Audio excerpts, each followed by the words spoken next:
and welcome to The Chase, Zimbabwe's premier current affairs program. I'm Eben Mabunda and we're coming to you from Zimbabwe's capital, Harare. Now, Zimbabwe's harmonized elections were held on the 23rd of August 2023. By now, this should be considered a done deal. Question is this: is it a done deal yet? In just less than 3 months from the plebiscite, there are a couple of vacant seats that need to be filled. And in December next month, about 4 months from the August elections, Zimbabweans across the country are going back to the polls again to vote in the by-elections. President Emmerson Mnangagwa announced December 9, 2023 as the date for the holding of by-elections to replace the opposition Citizens Coalition for Change C National Assembly lawmakers who were recalled by Sengezo Chabangu. The nomination court set this Tuesday, the 7th of November 2023. So Sengezo Chabangu is the name, but who is he? He claims he is the interim Secretary General of the CCC, much to the chagrin of other CCC members who argue they don't recognize him in such a position. We had invited Sengezo Chabangu to be part of this debate, but unfortunately, he could not be part of us. The phenomenon of recalls and by-elections is not new. It did not start with Sengezo. You may recall that the March 2022 by-elections, which were a result of the recalls of the MDCA MPs by Douglas Mwonzora and his MDCT, took place. Now, what is the rationale behind these recalls? Are recalls the most effective way of dealing with perceived opponents within one party or in another party? What effect do recalls have on democracy as well as service delivery? And what about the impact to the economy? I speak to Douglas Mwonzora, leader of the Movement for Democratic Change, the MDCT. Join our discussion tonight after the break.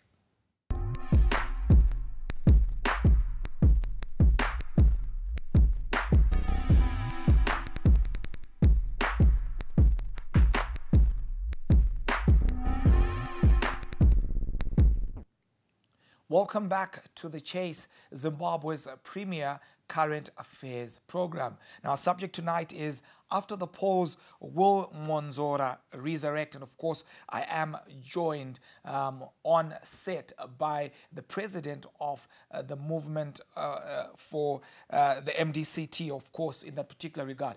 Good evening and welcome to The Chase. Good evening, Eben.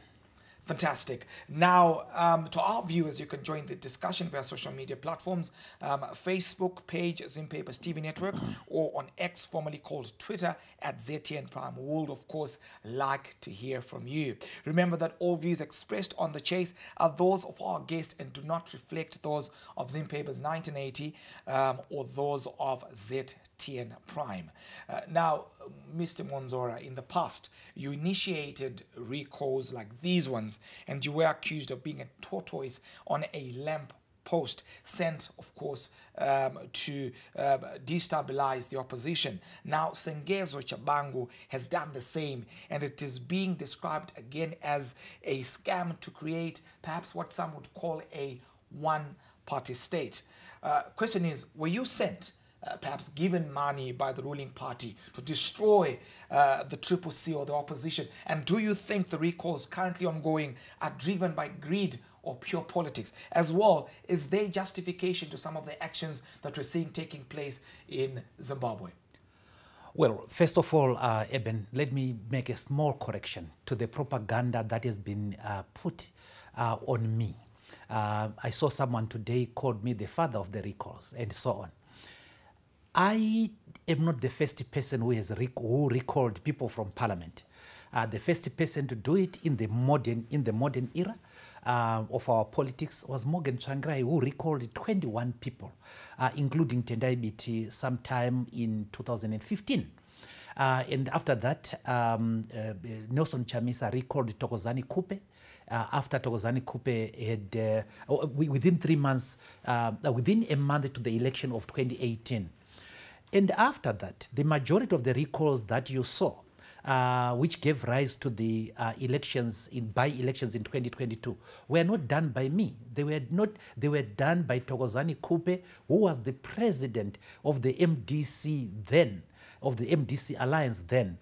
And when I became president, I recalled people, yes, I recalled only 2 MPs.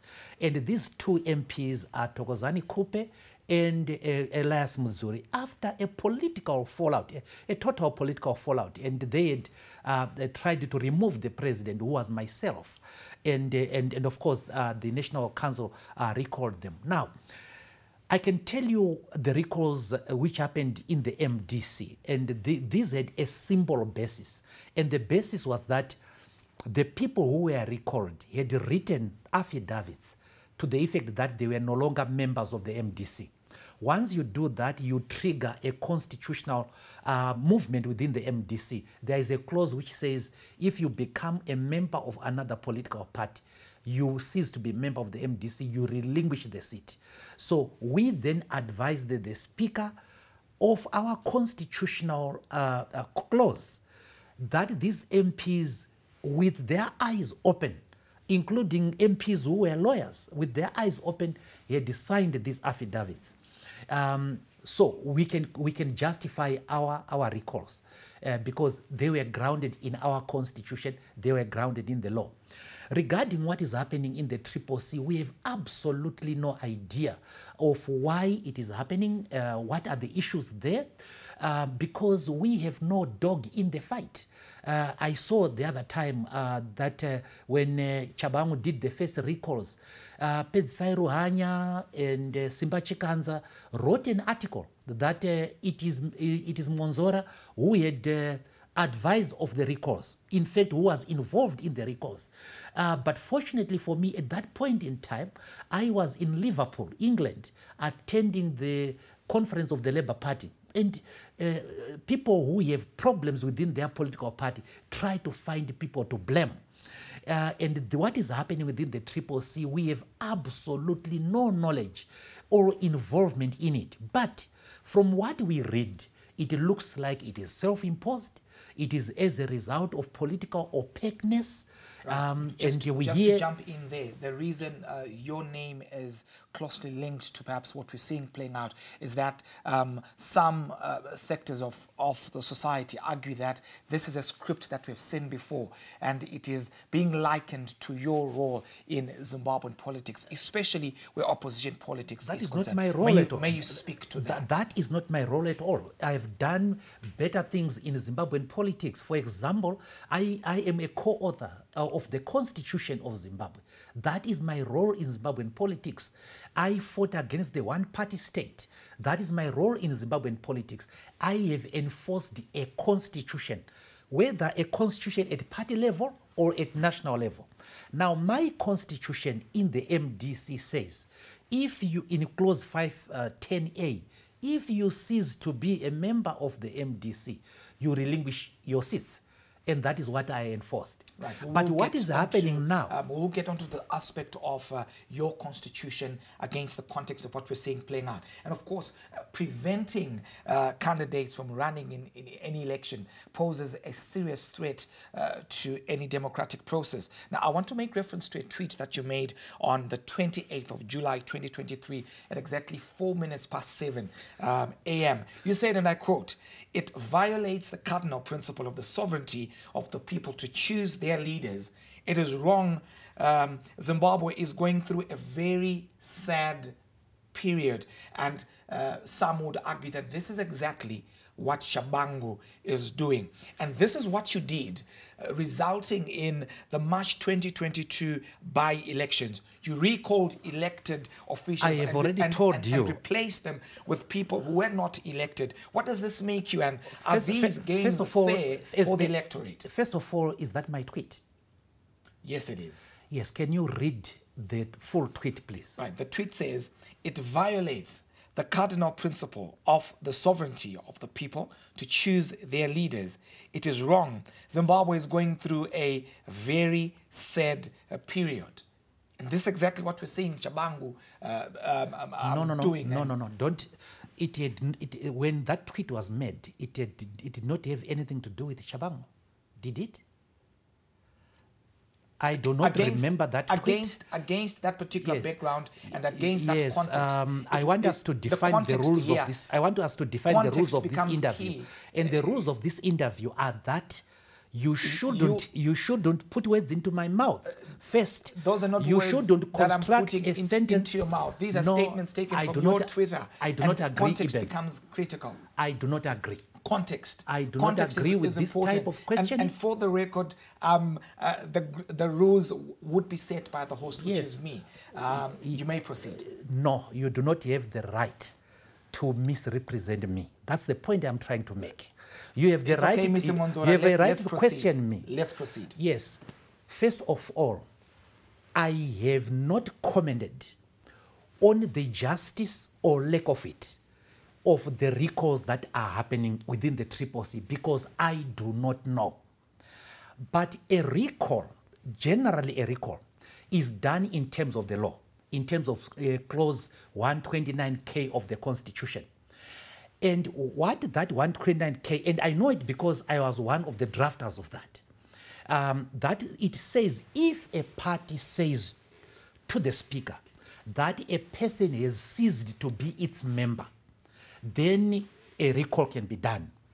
Now, the people select you or elect you, Eben, on the basis that you are a member of the MDC, and they identify with the party and they choose you.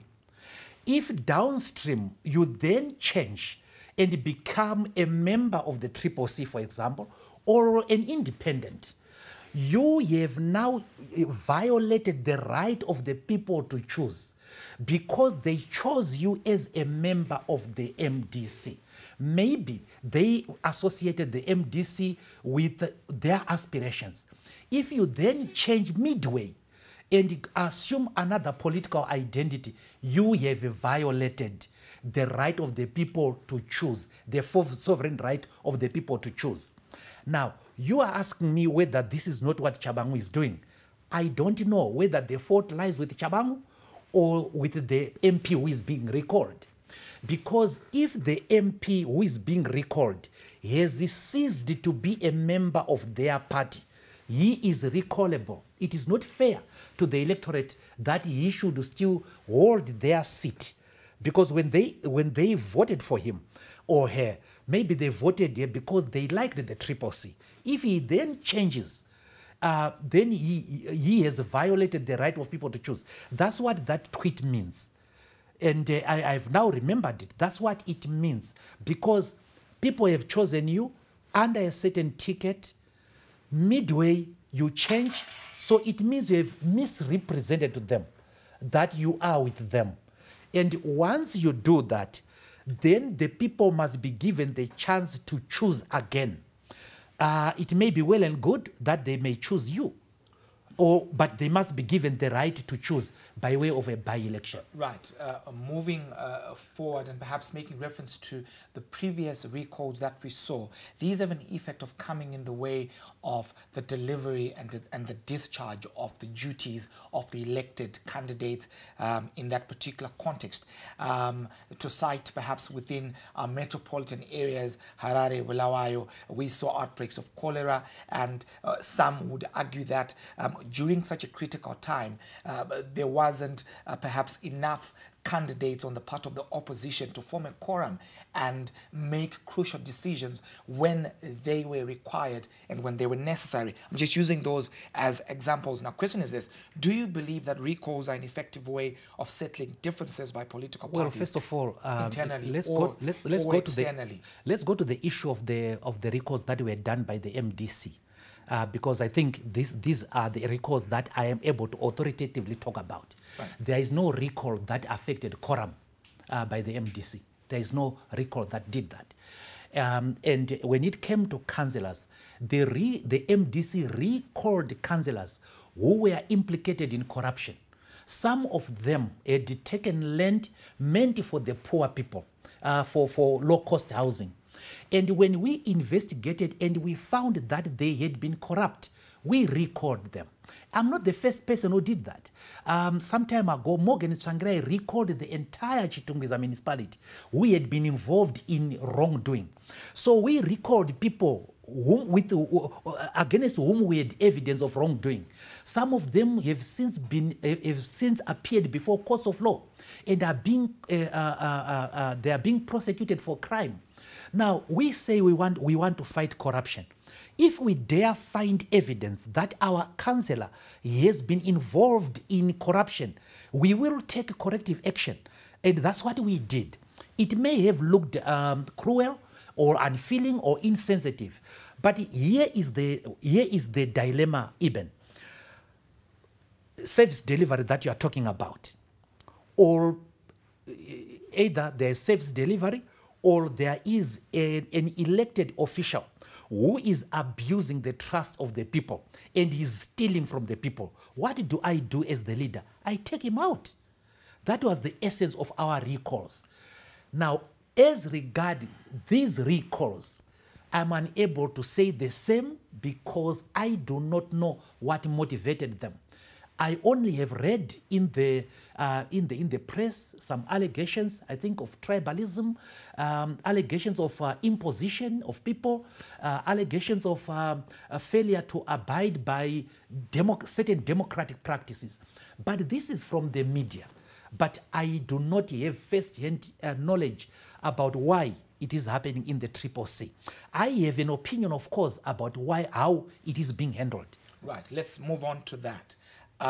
In an audio circulating on social media, it is alleged that you have said that the CCC recalled MPs ought to have been protected by the party before the recalls happened, through an official letter from the party announcing its signing mandates and the party constitution to the Speaker upon start of the Parliament. And the CCC wrote a letter to that effect, perhaps after the fact. Now, as a lawyer and political leader, what should happen in that situation? As well, the letter has been written by the CCC after MPs have been recalled already. Does that count for something?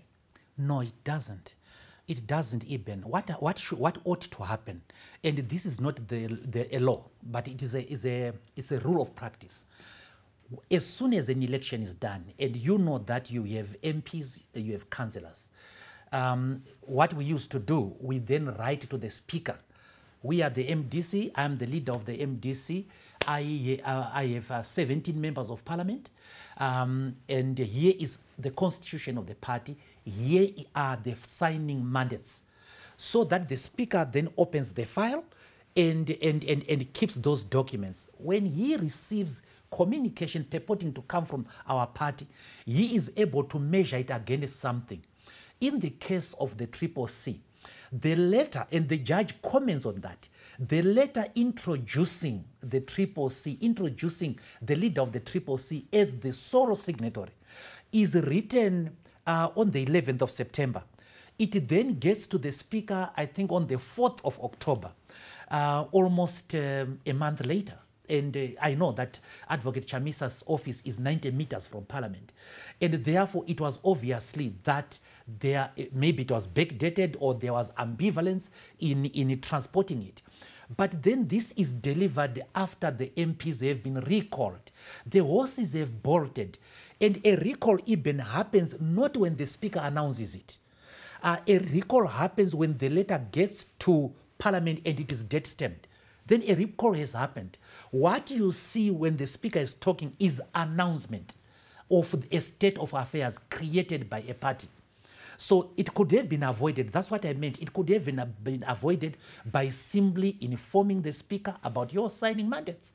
Right. Now, since CCC denies Chabangu as one of these official signatories, is ZEC mandated then by any law to perhaps liaise with the Speaker on this issue by checking and availing their records to prove or disprove this?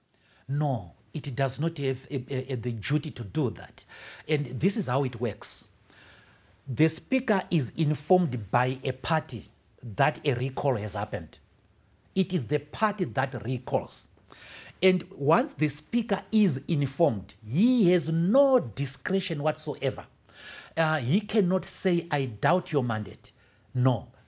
Unless he has a prior notice.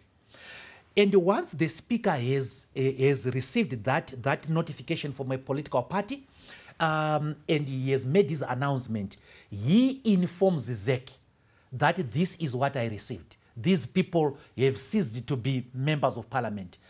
ZEC then declares a vacancy and it tells the president that there is a vacancy. Again, ZEC has no discretion. And the president, within 90 days, has to set the dates for by-election. Because when we did the constitution, we didn't want the speaker to interfere with the democratic processes of political parties, the sovereignty of the political parties. Neither did we want ZEC to interfere if we want to discipline our person. ZEC has no business in it. Otherwise, if we say ZEC has to doubt the signing arrangements, then it is now interfering with the democracy of political parties. And if you allow it, you don't know where it will end up, whom it will end up not agreeing with. Right. Let me come in on the aspect of ZEC. ZEC accepted nomination papers of recalled members this particular Tuesday. And it may be safe to assume that ZEC approved these nominations because they had official signatures from their party. Now, herein lies the complexity, the confusion, perhaps. Sengezo Chabangu has vowed to take legal action to have these recalled legislators and councillors barred from participating in the 9 December by-elections. It becomes, of course, a vicious cycle. Now, question is this: from a constitutional perspective, where do you think this cycle ends? First of all, I have no knowledge about the signing mandates for candidates of the Triple C. Whether it is Chabangu who has the signing mandates, or Nelson who has the signing mandate, or both, I do not know. I can talk of my political party. In my political party, the Secretary General has a signing mandate, the President has a signing mandate, the National Chairman has a signing mandate. So I am unable to tell exactly what the situation is like. But I have an opinion, a legal opinion. Once a person has been recalled, and what I saw is that there was a court judgment which dismissed the action by the candidates. And the candidates then filed an appeal to the High Court. Now, I wouldn't have done that. To the Supreme Court. I wouldn't have done that because you know what an appeal does? An appeal suspends the decision appealed against. It restores the status quo before the judgment. Now, what was the status quo in the Triple C before the judgment? The status quo was that Chabangu was able to recall.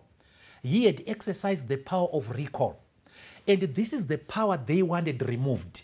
And they failed to get it removed. So when they did the appeal, they restored the status quo, maybe without thinking much about it. And the status quo is that Chabangu has the power to recall.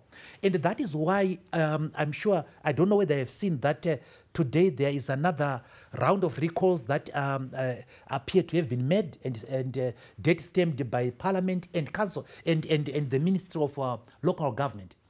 Now, assuming now that the legislators who were recalled win the by-election, they still are Triple C MPs.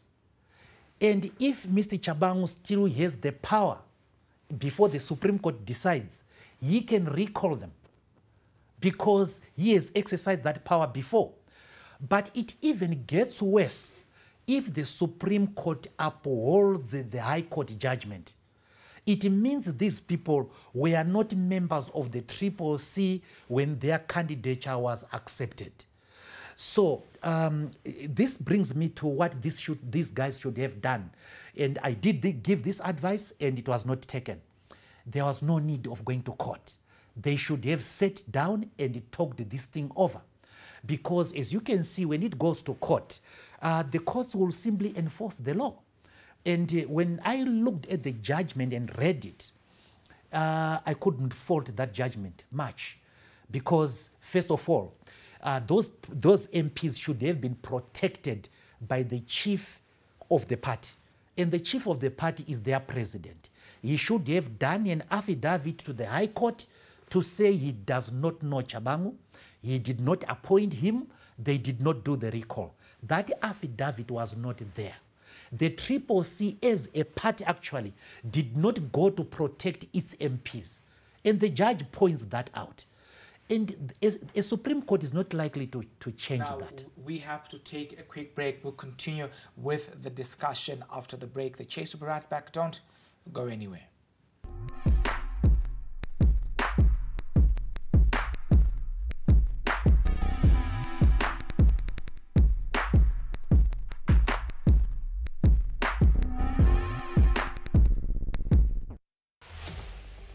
Every village has a scandal, and in each case, the chief has to restore sanity to his realm. From adultery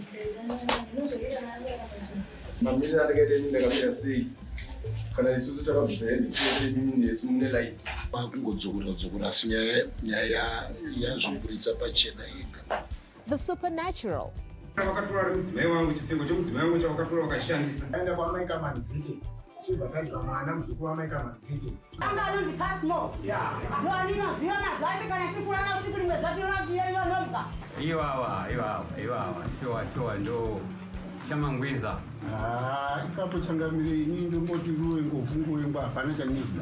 avenging spirits,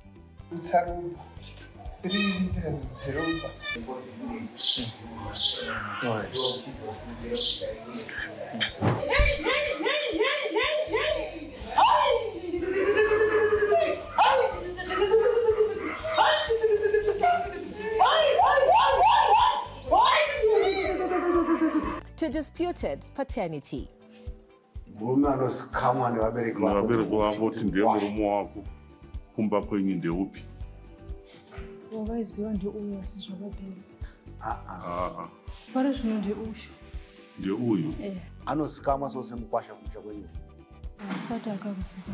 Catch all this intriguing reality on Village Court, 7 p.m. every Monday on ZTN Prime.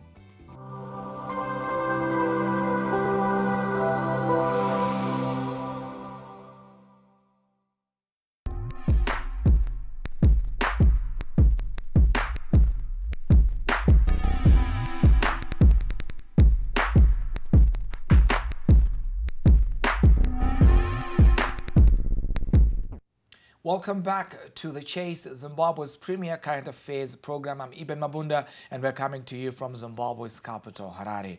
Now, subject of discussion is after polls, will Mwonzora resurrect? And of course, I am in conversation with the president of the MDC, Mr. Douglas Mwonzora. Now, picking up from where we left off before the break, you, as the MDCT, are not participating in the by-elections. You mentioned issues of restructuring the party in an even playing field, and I quote, "The obstacles to free, fair and credible elections have not been redressed," unquote. You've also decided to pursue the court challenge against the delimitation report. Now, there are people who believe that you are not participating in this election because you will not win, as some allege that there are issues to do with how you are failing to address some of the issues within your party. Question is, what is your comment, and do you see any change from the prior judgment given by the courts regarding the delimitation report? Okay, thank you very much, Eben, for that question. And a very interesting question, is Mwonzora going to rise? Right now, I am appearing before you. I'm appearing before the nation on a topic that is of interest to the nation. Therefore, I am not irrelevant. You are quoting the tweet that I have put, and the people have reacted, and the nation is reacting to that tweet. And they are finding it worth their while, plus, negative or positive, to comment. In other words, we are in control of the narrative, and that is hardly a person who is singing, is it?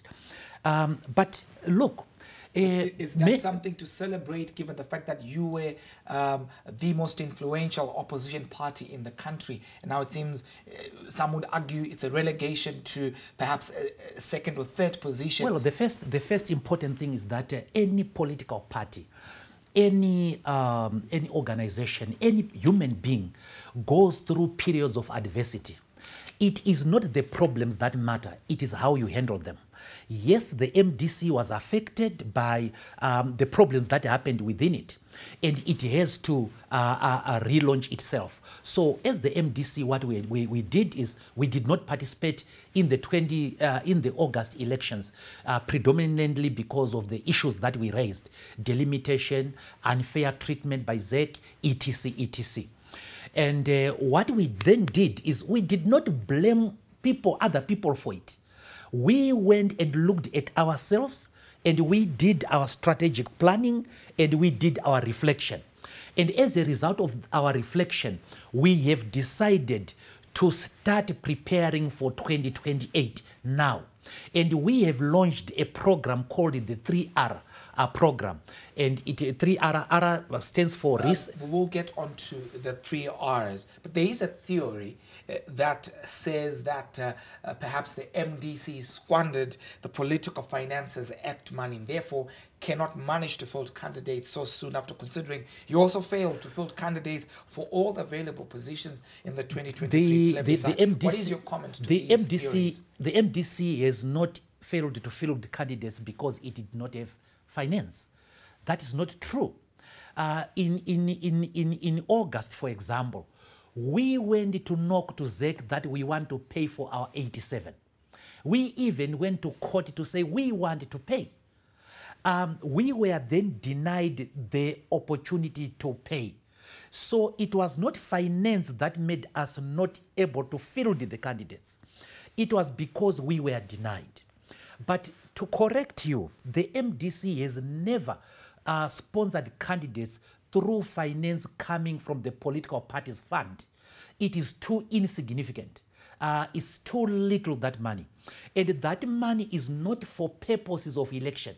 It is for purposes of running the administration of a political party that qualifies, paying staff, and so on. And if you go to our party, we are as struggling as any other entity, and so on. And our workers get payments, and sometimes the payment is not enough. Sometimes it doesn't come on time.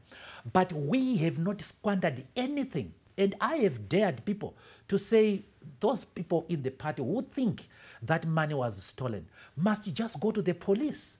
And the police can investigate. We are open. We have had finance statements published to the organs of the party that must receive them. 2 have been done so far. Out of the 4, there are 2 which are outstanding out of the 4 financial statements. That speaks to your efforts to be transparent, I take it. Yes. Moving on, you also talk about political reforms and the need to address and redress some of the cases in Zimbabwe. Now, without MDC legislators in parliament, how do you purport to effect some of these changes? Revolutions don't happen through the agents of MPs. They hardly do. Zimbabwe's independence came when ZANU-PF did not have a single legislator in the chamber. And the MDC actually went on to win first in 2000. So are you taking notes from the ZANU-PF playbook? No. I'm just giving you an example. I was going to the second example. The second example was the MDC, before you cut me. Right. The second example was the MDC got into parliament in 2000 without any prior experience in parliament. So it is not a sine qua non that you must have members in parliament first. That's not where a revolution happens. That's not where change takes place. The MPs are simply spokespersons of their party if they are competent enough. Where the real stuff comes from is from the grassroots. We are mobilizing the grassroots. We are preparing for ourselves, and we are doing that through mobilizing, reconstructing, our organs at a ward level and at branch level. And this is the process that we are doing right now. We are rebranding our party, and we are recruiting manpower, technical manpower in our organization. Only yesterday, we were presiding over interviews for certain technical staff to make our party technically strong. We did interview people to get into the Department of Information, some the Department of Organizing, some researchers, and so on. And we are taking young men and women of quality. So we are preparing ourselves for victory. As Mandela says, a saint is a sinner who keeps on trying. Some people fail and remain there. We choose not to. When we fail, it is a learning curve. Right. All these professors you see, they have failed exercises during their school. You took over the MDC, which had become a powerful opposition brand, not just in Zimbabwe, but within even the regional context. And some argue that since you took over, it's been reduced to smithereens. Now, question is, have you taken the MDC to the graveyard? Are you the political undertaker of the MDC? And what are your chances of bouncing back in 2028? The deterioration of the MDC started in 2013 when Morgan Tsvangirai was stabbed through the back by officials within the MDC. And this led to the breakaway of the MDC, led by Tendai Biti and other people. Chabang was one of those people. And then the MDC went into chaos as a result of the succession conundrum that happened in 2018, when despite the clear provisions of the Constitution, some people who were impatient tried to take over power of the MDC at a funeral, putting the party into total tailspin. And then you saw the court trying to take corrective action.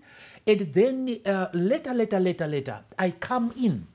And now you are looking at the results that you see, during my presence, and thinking that those results are as a result of what has happened during my presidency. No, it is as a result of things that happened even before, because it was put into chaos, this MDC, and we are trying to correct it.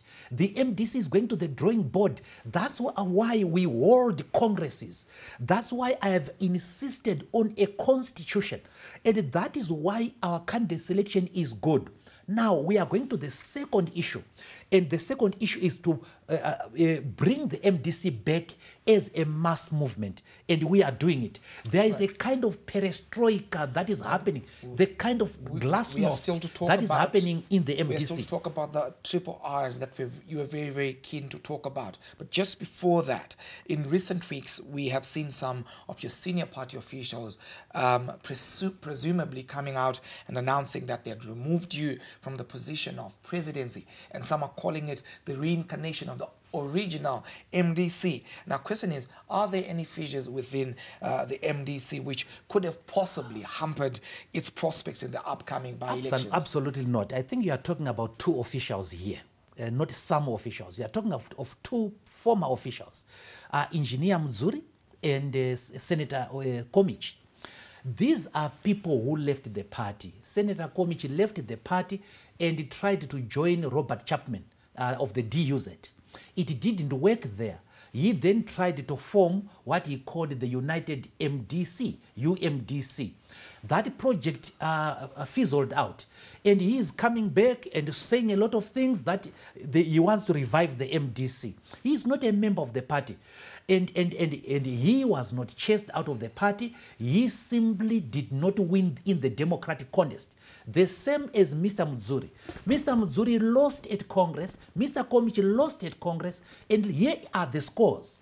At the extraordinary Congress, Mr. Komich scored 9 votes. Mr. Mwonzora scored 14 votes.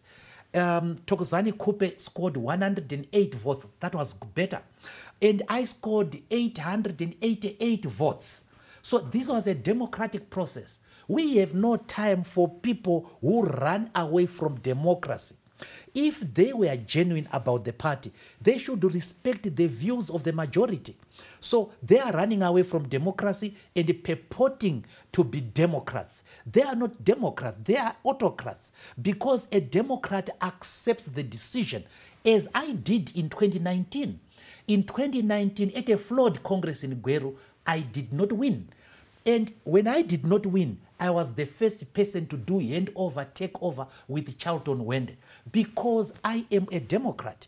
I did not impose myself as the president of the MDC. Twice I was elected, first by the Extraordinary Congress and second by the Ordinary Congress. And guess what, Eben?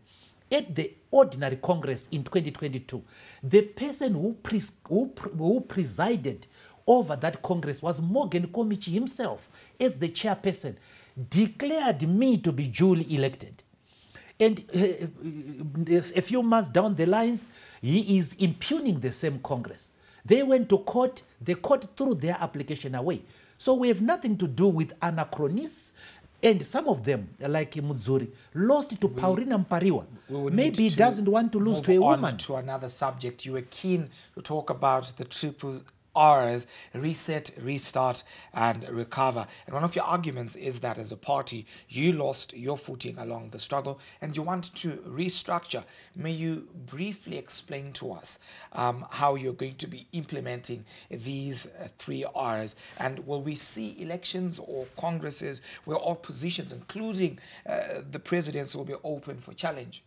Yes, the MDC Congress is there in 2027, and all positions, including my position, will be up for grabs.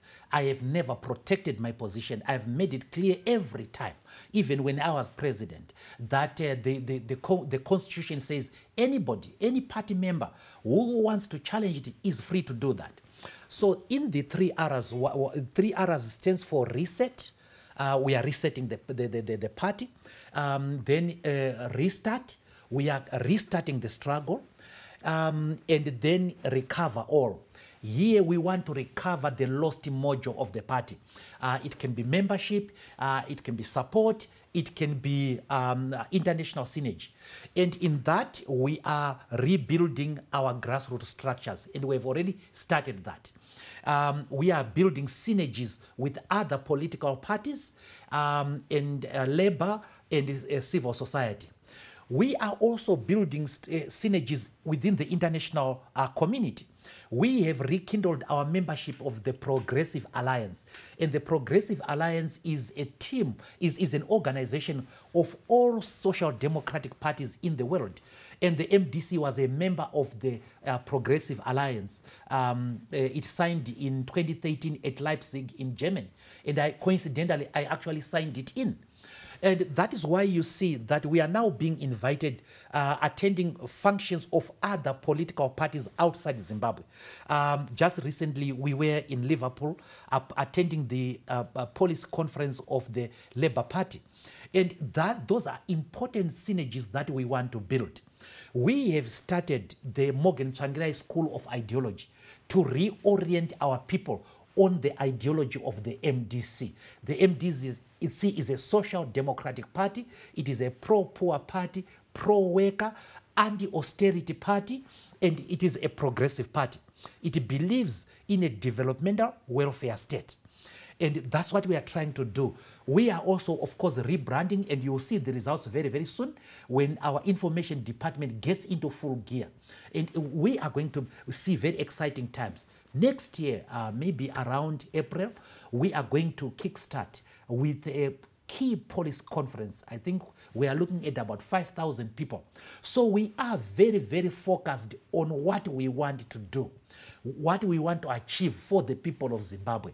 And everything is going according to plan for the MDC. We are not in a hurry. We are running out of time. Now, question is this: does the MDC still have support to win, or perhaps garner significant seats going forward? In the August plebiscite, some put their confidence in new entrant Xavier Kasukuwere, and as far as the top job in the land was actually concerned. Do you think that we will come into an election where your party party is leading from the forefront. But let's put historical facts correct. Whom did Kasukwere beat?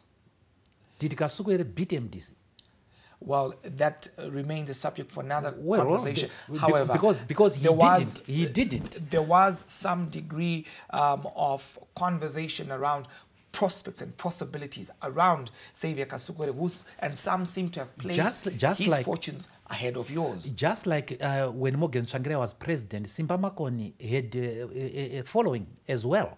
There will always be new entrants in the politics. But to answer your question, the MDC is going to do better than it ever did. It is going to win the presidency of this country. It is going to win the majority. Do you remember before the election on this forum? It is going to win the majority of the seats in the election. State House. Yes, I did. In September, and here we are again. You may proceed. Yes. In September, I invited you to State House because I thought there were going to be free and fair elections. I did not foresee that I would pull out of that election. I pulled out of that election. I did not lose that election. But the invitation still stands even. We are going to win the presidency come 2028. And we are determined to do it. And we are taking notes from other people. Let's take the Labour Party in England, for example. They won political power, and for many, many years, they continually lost. They even split as well. And in 1987, under Tony Blair, they rebranded and it came back to power. And after Gordon Brown, they went down. And they were dominated throughout by the Conservatives. And now, right now, they are poised to win a landslide next year if what is happening now continues, if the trend continues. Now, if that is possible, if people can rise from the ashes, why not the MDC? Why should we limit our horizon? Why should we be defeatists as if we don't know that failure is an important bus stop towards the journey to success? Now, I have to come in as we wrap up. There is a huge call out that dialogue is the starting point to resolving the post-election issues in Zimbabwe. Critics point out that political parties and other stakeholders haven't exhausted dialogue enough to rule it off as a method that does not work. What is your response to such an assertion? We are very happy that people took long to learn, but they have learned that dialogue is the way to go. And you remember before this year, before these elections, for the past 3 years, it was the MDC talking about dialogue. And we said that this dialogue must be unconditional, it must be genuine, and it must be inclusive. We still maintain that. We still maintain that the political discourse in this country must take the form of rational disputation. I must be able to appreciate or to listen and respect your point of view, and vice versa. And this is what we want. The political conversation in Zimbabwe is a conversation of the deaf. We, people of Zimbabwe, are tired of people who insult each other every time. If you put a tweet there, you are trolled by members, especially of the CCC. They forget that their party is in flames. They follow a tweet, and I tweeted about the rights of workers. And they come in, they insult you about that. I tweeted about the transport problems that the Zimbabweans are facing. And you get insults of that. This is bad. This does not help the people of Zimbabwe. The most responsible thing for the people of Zimbabwe is for us to realize, as political leaders, that there will always be people who think differently from us. Now, if we say every person who differs with you is ZANU-PF, that's now an old script. When BT differed with us in the MDC, he was called ZANU-PF. Welshman, when he differed, he was called ZANU-PF. Hopo Chingono, who calls everybody ZANU-PF because they differ with him, is now being called ZANU-PF. In fact, there is a very hilarious allegation against him, and it was that he was sent by Chamisa to go and negotiate with ZANU-PF. And instead of negotiating for Chamisa, Hopo then negotiated for his own welfare. And he hasn't disputed that. And right now, Chabangu, they've had a fight, and Chabangu is being called ZANU-PF. That is Douglas Mwonzora, the president of the MDC. So thank you for appearing on The Chase. Thank you very much. Well, that's a wrap on today's episode of The Chase. Do follow us, of course, on our social media handles at Zim Papers as well as at ZTN Prime. I'm Ibn Mabunda. Thank you for watching and have a good evening.